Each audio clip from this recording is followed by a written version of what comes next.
Welcome to Expert Talk. I'm Tigo. Today's going to be an exciting show. You guys are going to love this. We've got Myron Golden coming to the show. He's going to talk about mastery. He's going to talk about your mindset. And if you think you know how to think again. Sit right there. We'll be right back.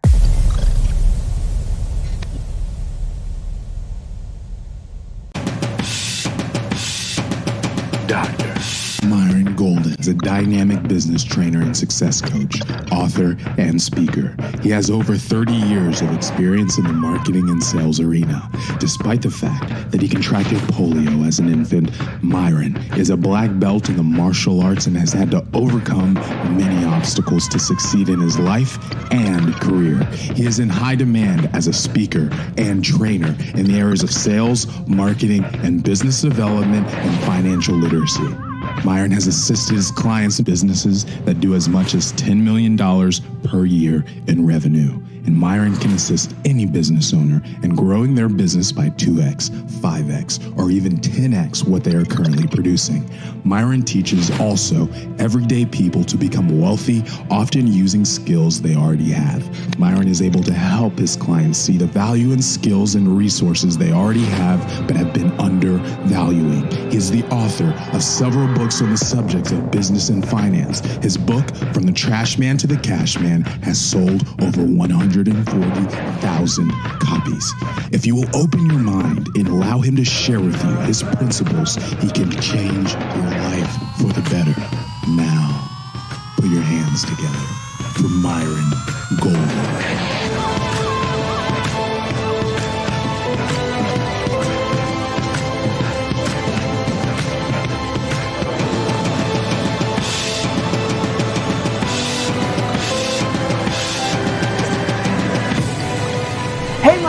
Welcome to my show. It is absolutely my pleasure to be here, and thank you for inviting me. You know, you are amazing. I'm a super fan. Every time I see your name pop up, I'm looking at my schedule going, can I watch that one? Can I be a part of that one? Because you keep it real. You keep it real for everyone. It's not, although you are one of those superstars, it's not just for superstars. It's for regular people to understand they're not stuck where they are. Oh, no, definitely. Nobody's stuck where they are unless they decide that they're stuck where they are. You know, I know that you have went from trash man to cash man, and we'll get into that. And I know you're an author, a speaker, you're a finance expert. We're going to get into all that. But I want to know, who was Myron when he was 10, 9? What did you want to be when you grew up? Well, it depends on which day it was. So that's a great question. That I don't know if I've ever been asked that on an interview before. What did I want to be when I grew up? There was a time when I wanted to be a lawyer because I watched a lot of Perry Mason and I loved the way they argued and proved their points. I wanted to be a race car driver because I loved Mario Andretti and AJ Foyt, and I just wanted to be a race car driver. And my dad took me to a sprint car race when I was probably 9 or 10, and I loved fast cars. I wanted to be a doctor. I had polio as an infant, and so I wanted to figure out a way to make the body work better. And I definitely wanted to be a millionaire when I was a child. I thought, if I could get 1 million people to send me $1, right? Pretty cool. What would I have to do to get 1 million people to send me $1? And I didn't realize that you could extrapolate the math from there. But anyway, so it depends on the day. What did I want to be when I grew up? But I knew that I wanted to do something that was fun and made a difference. So now the question becomes, because I've got 2 out of that, now the question becomes, okay, you're 10 years old, you get 1 million people to send you $1. Did you think about what you want to do with $1 million when you got it? Had no idea of what $1 million really was, except I knew it was a lot of money because as you saw people talking about being a millionaire on TV or having $1 million, you just knew that $1 million was the number when I was a child that was so high you couldn't count it. So I just knew it'd be more than enough. What would I do? Pretty much whatever I wanted to. And I didn't have a specific goal in mind. And I don't even know that the $1 million was a specific goal. It's just a thought. What if I could do that? And lo and behold, later on, I found out, wow, you actually can do it. Yeah, you figured that out, and you've taught a lot of other people how to do that as well. You know, you mentioned understanding your body, that you went through polio, and I read about that. I actually heard you on stages a couple of times mentioning. And I want to ask you, black belt in martial arts, excuse me? Yeah. So like, I like to teach people, and this is really an interesting conversation around the time of an election, especially what I'm about to say. I Uh-oh. like to teach people there are two types of factors in the world.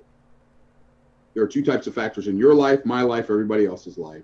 And those two types of factors are contributing factors and determining factors. Contributing factors are what happens to you. They are COVID-19. They are the car broke down. They are I got a flat tire. They are I was in an accident. They are the doctor gave me bad news. They are I lost my job. Right? Mm-hmm. Those are contributing factors that people start to believe are determining factors. Ah. Right? And so if you believe a contributing factor is a determining factor, you will always feel like a victim. Right?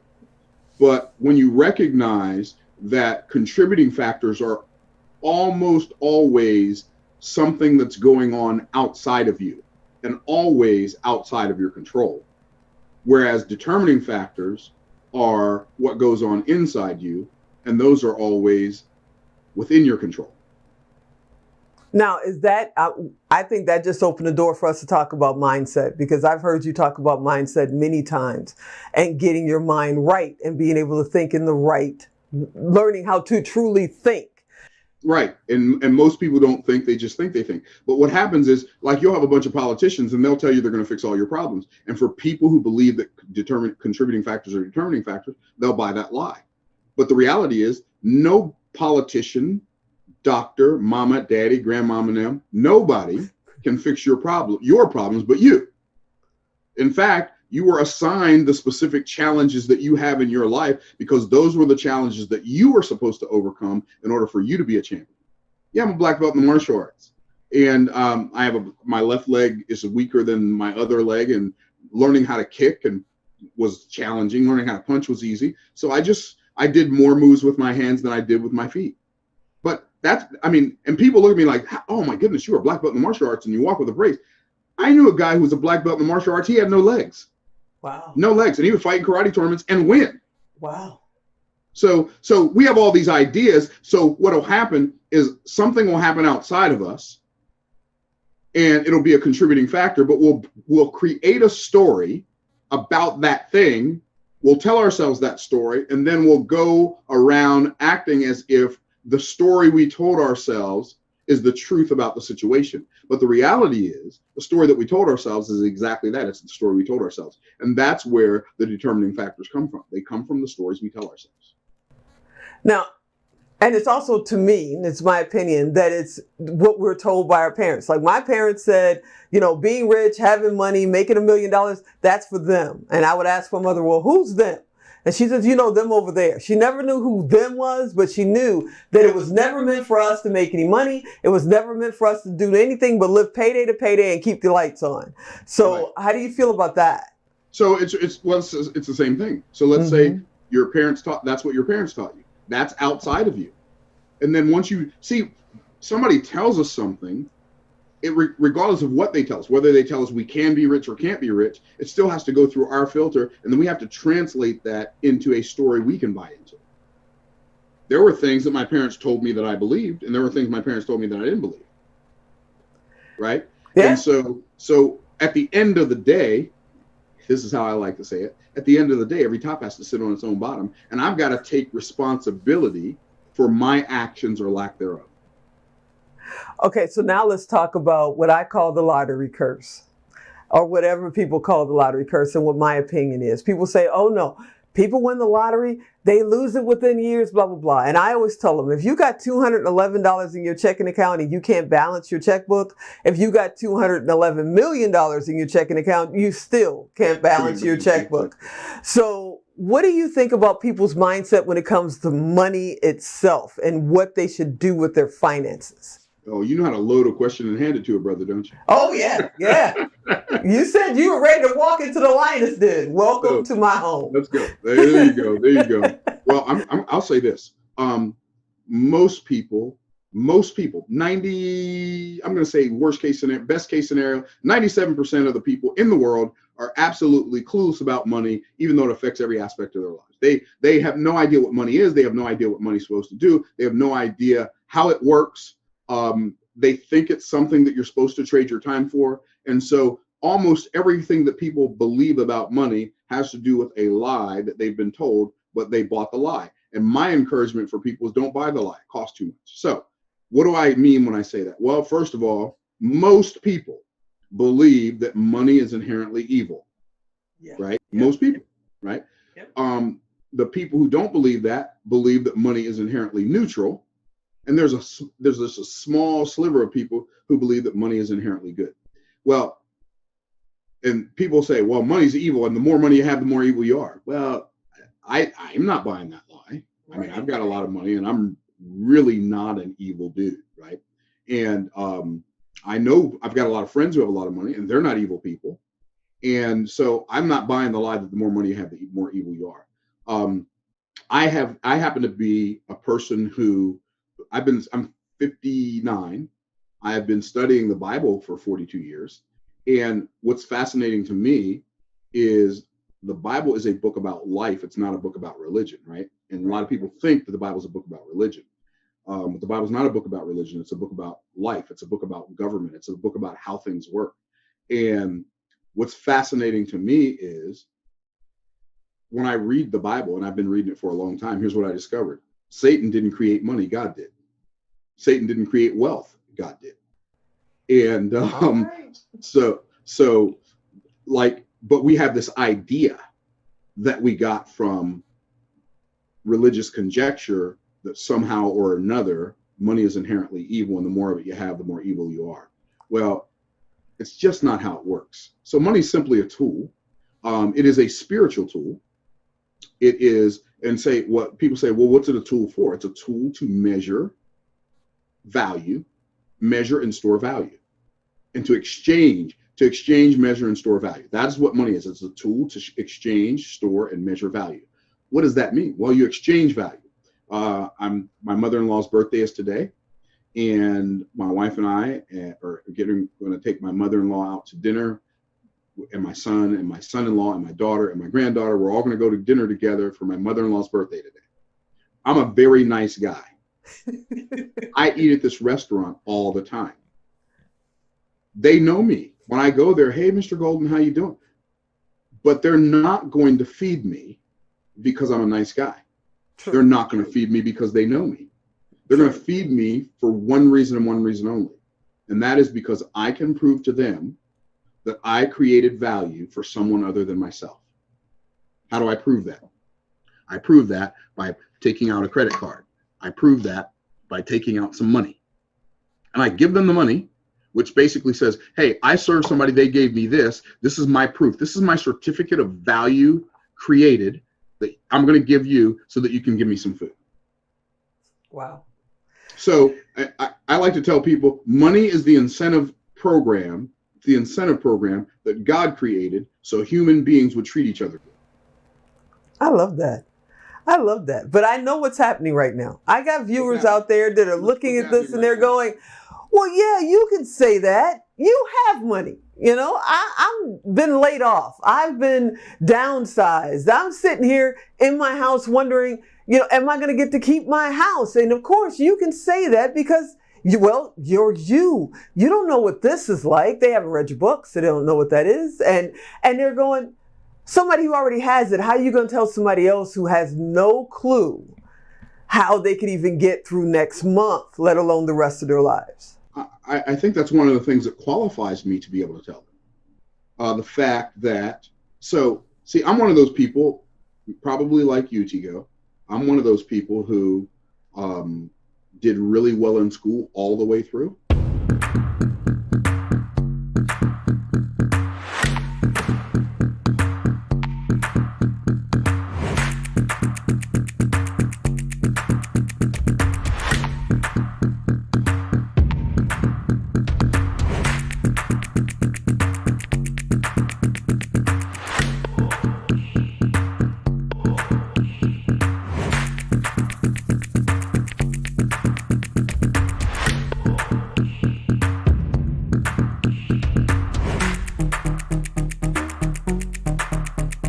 So I did great in school, all the way through the third grade, and fourth grade through 12th grade. Fourth grade through 12th grade, sister, it went down the drain. You hear what I'm saying?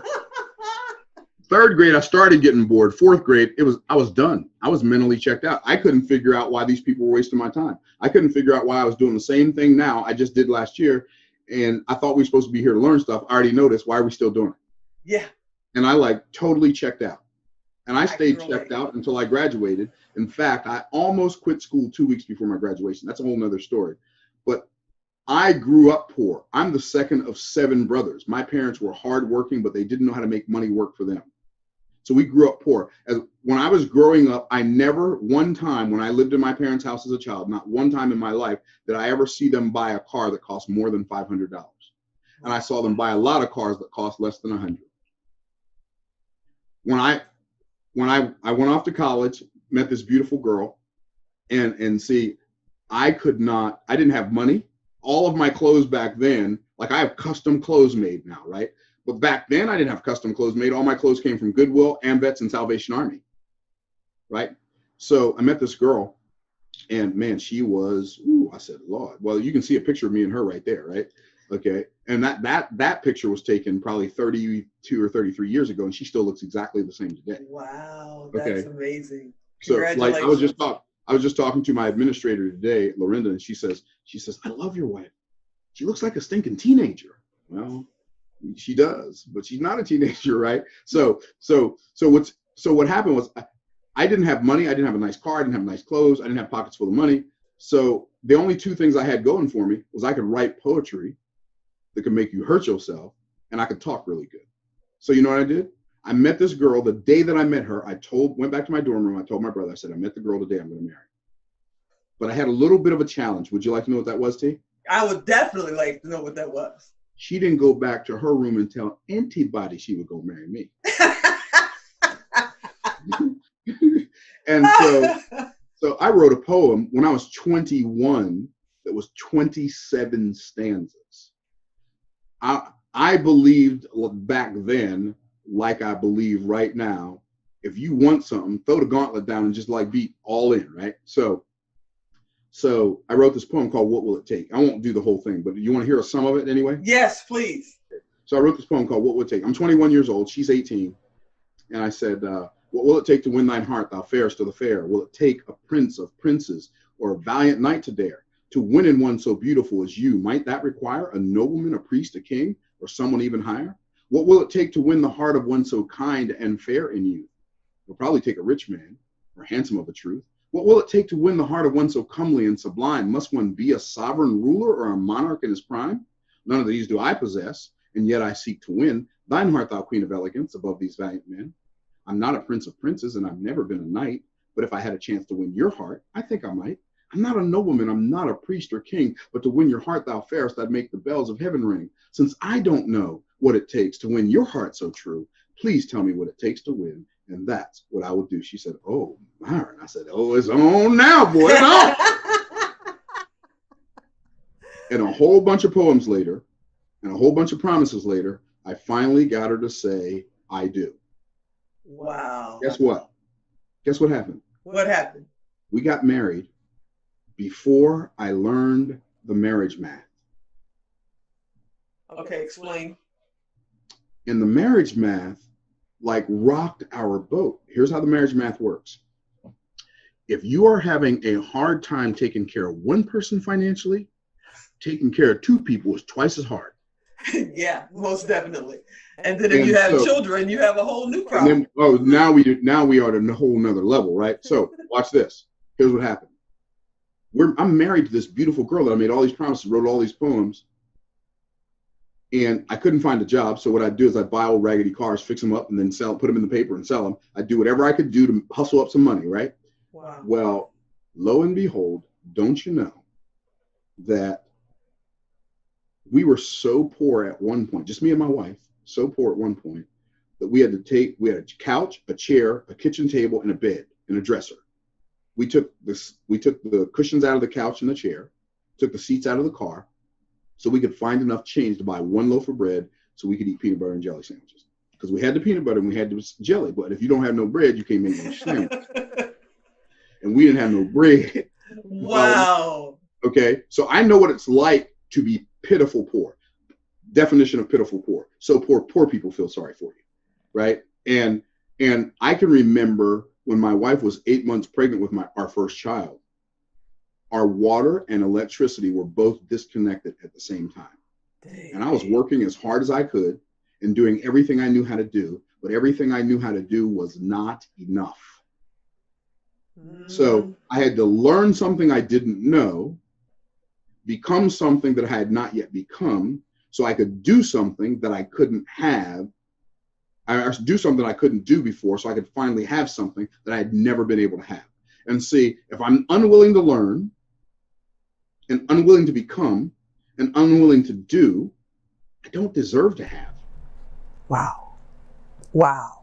Okay, so that opens up, my brain's going, that opens up so many things. I want to talk about sales. I want to talk about family. So let's talk about family first. You have grandchildren, you have children. I have a grandchild, yeah. Grandchild, and they're, watching you do what you do. And they come to you and say, your grandchild comes to you and says, I don't want to go to college. I just want to watch and do what you do. What do you say? What would I say? I would say congratulations, you're a genius. That's what I would say. So here's what I'm going to say. I'm going to ask you a question. If you said, hey, I've got this deal. Okay. That's all I'm going to call it. I'm going to call it a deal. Got a deal. This deal is going to cost you, let's just say $20,000. It really is going to cost you $40,000. But I got a deal for you, $20,000. Upsells. Okay. Okay. So it's $20,000, but it's $20,000 for 4 years in a row. Okay. And at the end of 4 years in a row, you will be able to receive, in exchange for the majority of your days, you will be able to receive somewhere between $25,000 and $35,000 a year. Is that a great deal? No, that's a terrible deal. Oh, okay. It's a terrible deal. It's so fascinating to me that, okay, so I don't know if I should say this or not, but I have to tell the truth, right? Because this is expert talk. You're the expert. Come on, man. Okay, so here's what I'm going to say. So I believe that the miseducational, misdirectional system, it's called the educational system, but it's the miseducational, misdirectional system because it miseducates people and misdirects people. And it teaches us two very, very, very painful and destructive lessons. One, it teaches us if you don't do well in school, you can't do well in life. That does a great disservice to the people who don't do well in school. But it does a worse disservice to the other group of people, the ones who do well in school, because they tell them if you do well in school, you'll automatically do well in life. And so people lean their ladder up against that building and they do everything they can to do well in school, and they graduate and they can't figure out how to make their life work. Right. And usually so now both groups of people doesn't work. What's that? And usually they have a degree that doesn't work. There's so many people and managers at fast food places with they got a piece of paper hanging on the wall that they can't buy a Big Mac or a chicken sandwich from Chick-fil-A with. And I'm not saying education is not important. I think nothing is more valuable than education. But we have to ask ourselves, there's a book that I read called Dumbing Us Down, and one called Weapons of Mass Instruction. Maybe you've read those, maybe you haven't. They were both written by 5-time teacher of the year.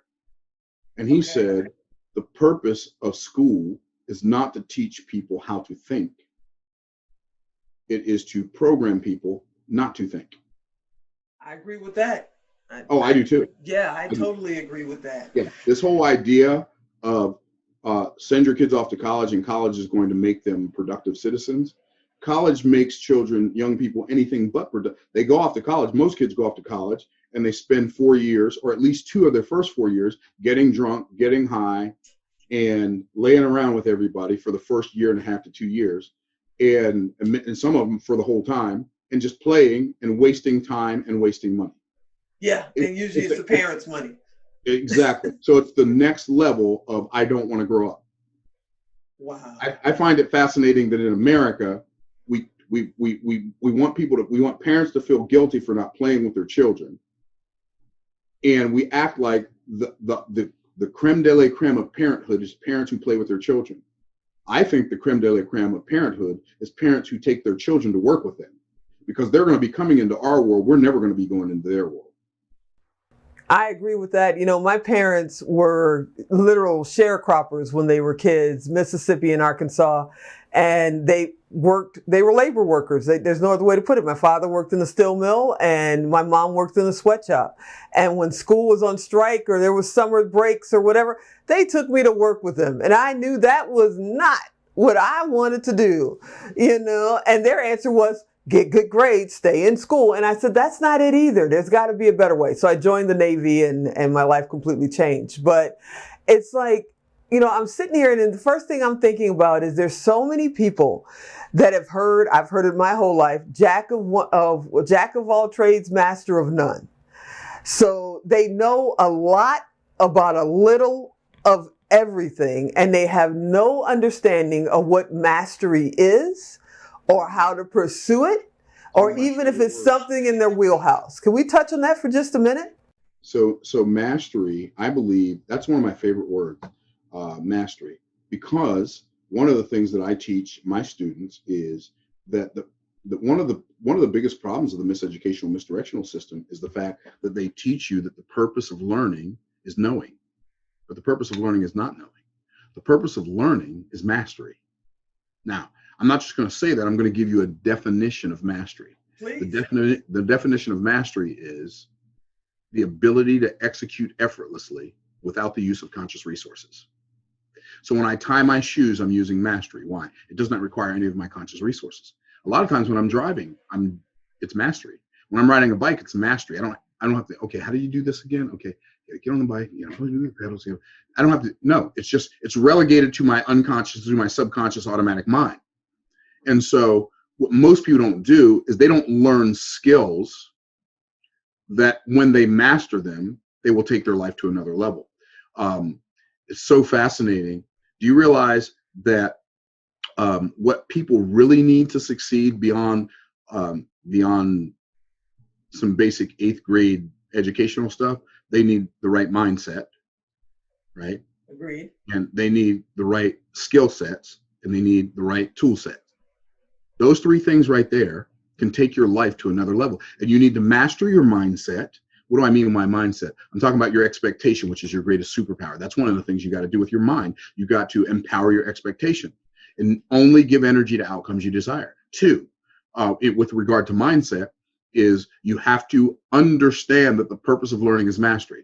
And the purpose of mastery is mastery stacking. And when you can stack mastery on top of mastery on top of mastery on top of mastery on top of mastery, what happens is you reach a point in your life where you're doing all of these seemingly complex things and they don't require any of your conscious resources. Have you ever learned how to juggle? No, but I always wanted to. I could never get past like 2 items. Okay, so what's really cool when you learn how to juggle, what they do is they'll take a thing like a ball of some kind, and they'll just say, throw it up and down, back and forth. When you can do this 30 times, then add another one, right? Mm-hmm. And so what you have to do is you have to master juggling one ball. Right.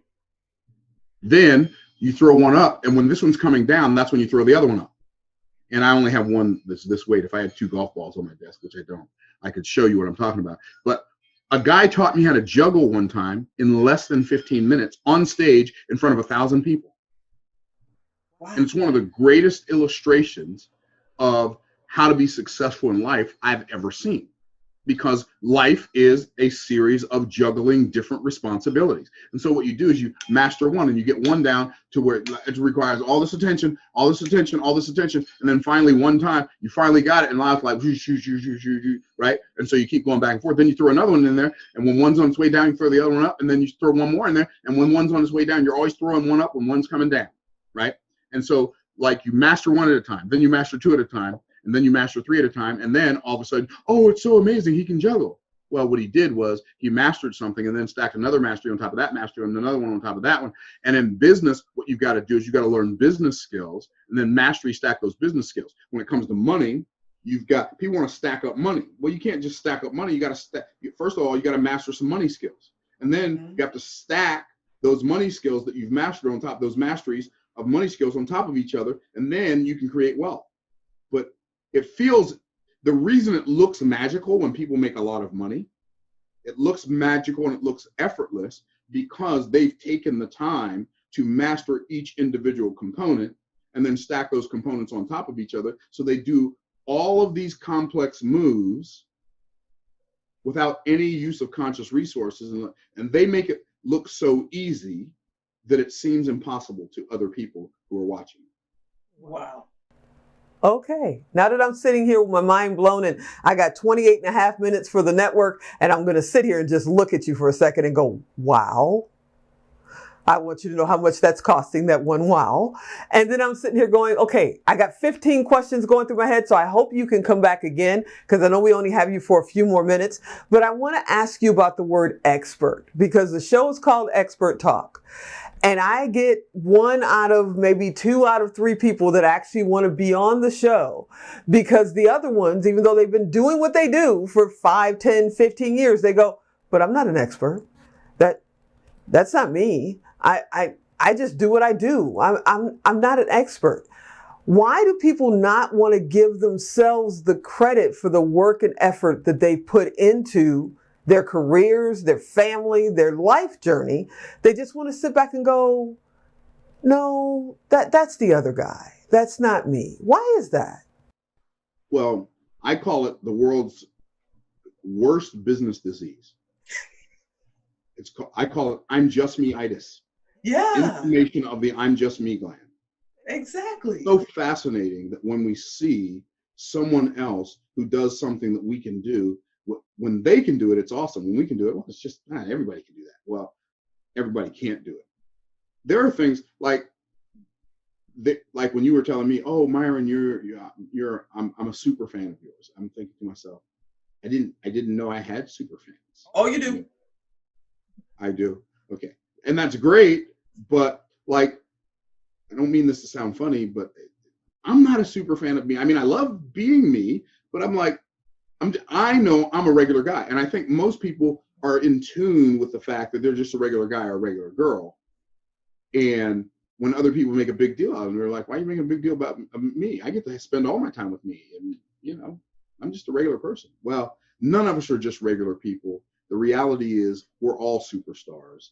We are all experts at least at being us. Go back 50 years. You couldn't convince somebody that they could have a television show and make millions of dollars because they know how to cook. But if you just go back a decade or two and ask Rachel Ray, hey, you know how to cook. You want to turn a camera on and cook in front of a camera? That makes you a food expert. There are people who build motorcycles. They turn a camera on, build motorcycles in front of a camera. Now they're motorcycle experts. There are people who rebuild cars and renovate cars. They turn a camera on. You want to be an expert, take the stuff you do that you think is not that big of a deal, turn on a camera, and then you become an expert. I'll be honest with you. I know how, as a businessman, to generate millions of dollars, millions. And I've got students, I've got one student who he just gave me one of the greatest gifts ever. I don't know if you saw the post on Facebook or not, but he knows I'm a golfaholic, right? Okay. So he gave me a framed green jacket that's signed by some of the greatest Masters champions of all time. Wow. Tiger Woods, Phil Mickelson, Jack Nicklaus, Arnold Palmer, Gary Player, all these legendary golfers signed this jacket. And the reason he gave me this green jacket, which I didn't know he was giving me anything. He's a genius. He was making a fortune before he met me, but I showed him some stuff. And with the stuff that I showed him, he made $1 million in a day. He's like, yeah, I've had a lot of coaches, but only Myron helped me make $1 million a day. So this is my way of saying thank you. I appreciate all that you've done for me. Here's this green jacket. And it was like I'm in front of my class that I'm teaching, and it's everything that I can do to keep from breaking down and crying right? Right. So I don't think I don't think any of us really see ourselves as all that in a bag of chips like other people see us. But if we gave them an opportunity to see us, they would find out where that greatness is in us and point it out to us if we were the only ones not seeing it. Oh, yeah, except for the people who think they're all that in a bag of chips and maybe boom chugga lugga lugga. Yeah. And they ain't all that or a bag of chips, right? There you go. I'll let you say it. But I have to tell you, I know you got to get out of here soon, but I got to tell you a quick funny story. We're watching you on Tucama, which was an event back in June or July. And it was the first time that one of my business partners had an opportunity to actually do the 3 days. And he's watching it. And I said to him, he said, that guy is cool. And I said, okay, he went out and he bought your book. He's an award-winning author. If you guys don't know that, he is. He's an award-winning. He can teach you how to speak from the front of the stage. We'll get into that. But he ran out and bought your book. He came back. He's quoting all the stuff that he read and blah, blah, blah. And I said, what you need to do is grab your golf clubs because he loves to play. I said, what you need to do is grab your golf clubs because that man's going to be, this was before COVID or in the middle of COVID, but after COVID's over, we'll get you. I said, because when COVID's over, he's got to come to Vegas at some point. And I don't care. He's going to be part of my inner circle. I'm going to get to be part of his, not knowing you were going to be on my show, which means I don't play golf, but you do. And if you go out there and get skunked by this man. Oh, he better. Hey, I don't know if he's going to get skunked by me, but he better bring his A game because his B game won't do him no good. I'm like, our country club membership is for that one day when you're going to take him out and play golf. It's like, he's like, really? I'm like, I'll figure it out. Just start playing. And he's been putting in the backyard ever since. Getting ready. So you are a consultant. You teach people how to speak from the front of the stage. You speak all over the world. You understand finance. You know, I know you sleep well. What did you do the first time you realized that, hey, you know, you gave us that wonderful story about meeting your wife and what you went through for that struggle. What did you do the first time you realized we're financially okay? We're okay, and I know how to build from here. What did that moment feel like? It's really interesting. I think that moment for me wasn't about selling from the stage, though. In fact, that wasn't even something I had done yet. It wasn't about anything other than discovering a principle that changed my life forever. It's even to this day, it is the greatest financial aha I've ever had. And so the financial aha that I had, it happened in April of 1999. Okay. So I discovered a principle in 1899 and in 1899. I discovered a principle in January of 1999. I started applying the principle, and in April of 99, I had a breakthrough. And this breakthrough is what changed my life. Okay. It's the most powerful financial principle that I've discovered to this day. And to this day, it still blows my mind. So here it is. Are you ready? I'm ready. Like, this will be the most important thing I say on this whole show, I think. Okay. It is easier to make a lot of money in a short period of time than it is to make a little money over a long period of time. So that wasn't what I discovered in January. This principle I discovered in January was the different people have different motivations for making money. Poor people think the purpose of money is paying bills. Middle-class people think the purpose of money is establishing good credit. Rich people believe the purpose of money is turning it into more money. Wow.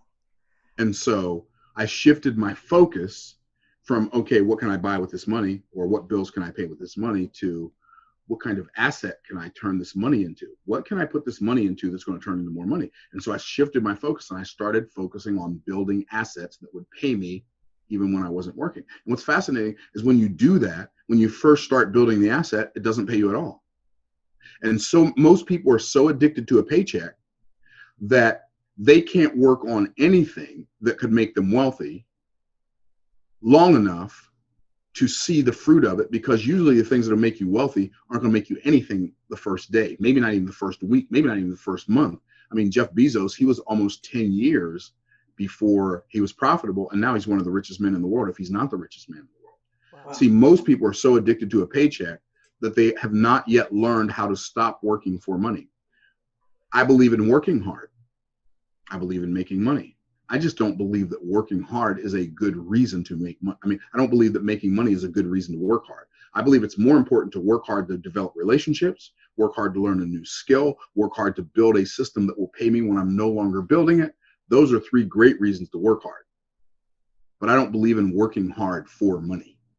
And so I shifted my focus to how do I turn money into something that makes me more money. And then by April of 1999, I accidentally made $6,200 in 1 week. It was the most money I'd ever made in a week in my life. It was almost as much as I'd ever made in a month in my life. And the first thing I said when I made $6,200 in 1 week, I said, wow. And then I said it backwards. I said, wow.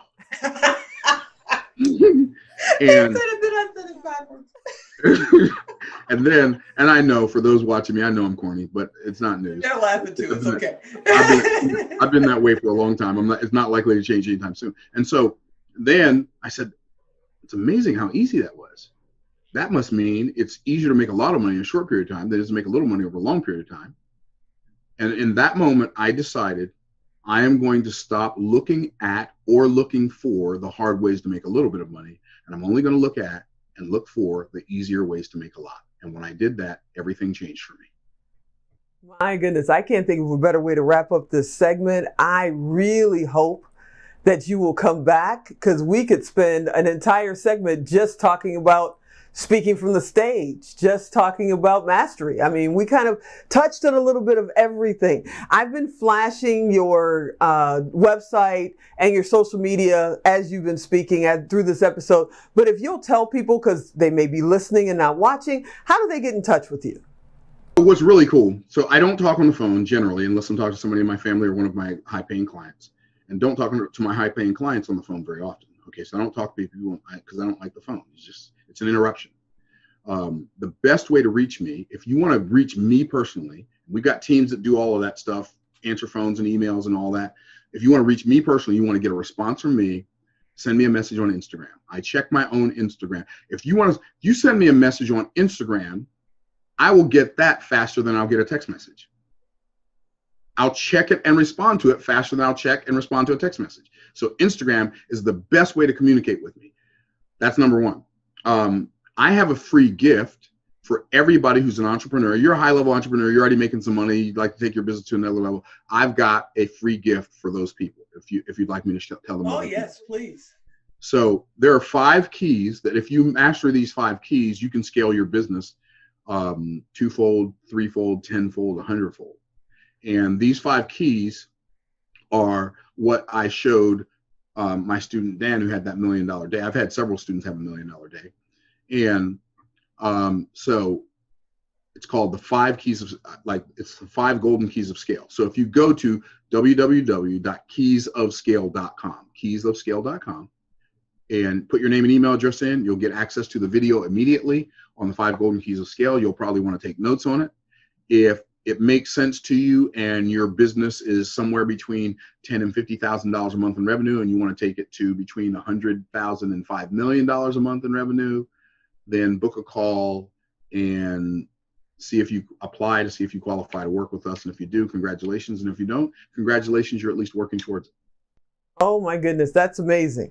And he's honest. I found him on Instagram, but let me just go ahead and say it, because Tigo keeps it real. He opened the door. Don't just call this man or hit him on Instagram with craziness, because he will shut down that door and then Tigo can't find him. So don't do that to me. Please don't do that to me. He's a great guy. He'll help you. I'll help you. You guys already know that. But make sure when you step to him, as they say in Chicago, you step to him correctly. I want to thank you so much for coming on the show. I really hope you'll come back again. I can't wait. Yeah, you are everything that I thought the show would be, and everything is way beyond where I thought we could go in a single segment. Yeah, I've got a lot to learn, and I can learn a lot from you. You're an amazing man. Thank you so much. And I am sure there is plenty that I will learn from you. So thank you. What a journey. Myron Golden has had one heck of a journey, and he's nowhere near being done blazing his trail. I hope you enjoyed this segment. I hope you enjoyed the information that he shared, and it helped you a little bit on your journey. I'm Tigo, and I'll talk to you next time.